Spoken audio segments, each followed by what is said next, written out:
محمد رمضان عطائی کے نام، لاہور، 19 فروری 1937۔ جناب من، میں ایک مدت سے صاحب فراش ہوں، خط و کتابت سے معذور ہوں، باقی شعر کسی کی ملکیت نہیں۔ آپ بلا تکلف وہ ربائی جو آپ کو پسند آ گئی ہے اپنے نام سے مشہور کریں، مجھے کوئی اعتراض نہیں ہے۔ محمد اقبال، لاہور۔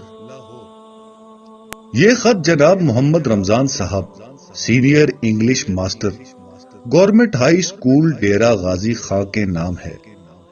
ایک دفعہ مولوی ابراہیم صاحب سب جج گجرانوالہ نے اقبال کی ربائی پڑھی: تو غنی از ہر دو عالم من فقیر، روز محشر عذر ہائے من پذیر، در حسابم راتو بینی ناگزیر، از نگاہ مصطفیٰ پنہا بگیر۔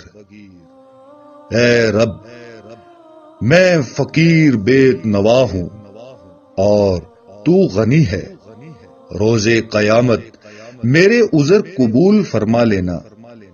تیرا فیصلہ یہ ہوا کہ حساب پورا ہوگا تو پھر یہ پکڑ محمد مصطفیٰ صلی اللہ علیہ وآلہ وسلم کی نگاہوں سے پنہا رہے۔ محمد رمضان صاحب کے سامنے پڑھی۔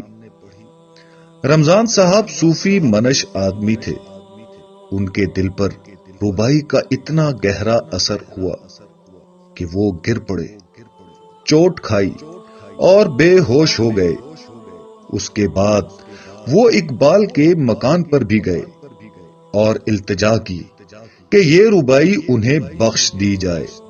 انہوں نے یہ بھی کہا کہ وہ وصیت کریں گے کہ ان کے مرنے کے بعد یہ ربائی ان کے ماتھے پر لکھ دی جائے۔ ان کی اس عقیدت کے پیش نظر علامہ محمد اقبال نے ربائی انہیں بخش دی اور اسے اپنے کلام میں شامل نہیں کیا۔